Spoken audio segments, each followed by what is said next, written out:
Ang init-init ng ulo mo. Kahit sa kunting hindi natin pagkakaunawaan, gusto mo hiwalay agad? Bakit?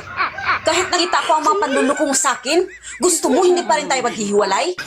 Tandaan mo, sa panahon ngayon, itlog mo na lang ang hindi naghihiwalay. Paano mo nalaman? Naninilip ka, no? Nagtatanong ka pa. Nakalimutan mo bang lagi mong dinudot-dot sa mukha ko?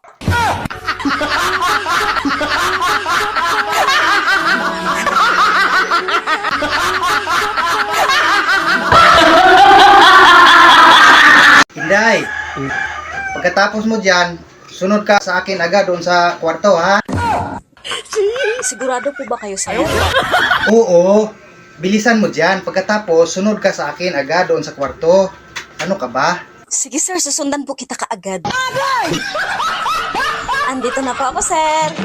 Ano po una kong tanggalin, sir? Pang itaas o pang ibaba? Anong pinagsasabi mong pang itaas o pang ibaba? Pinapunta kita dito para linisin mo yung ilalim ng kama. Dahil darating na si mamo mamaya.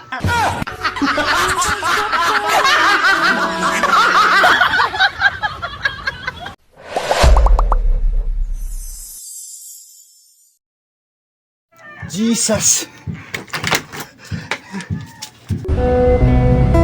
Alam mo, pag nakikita kita, natutulala ako. Habang lumalapit ka, kumakabog ang dibdib ko. Pati nga text at tawag mo, natataranta ako.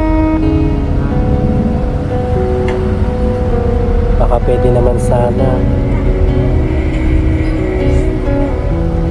sa 1 linggo ka na maningil.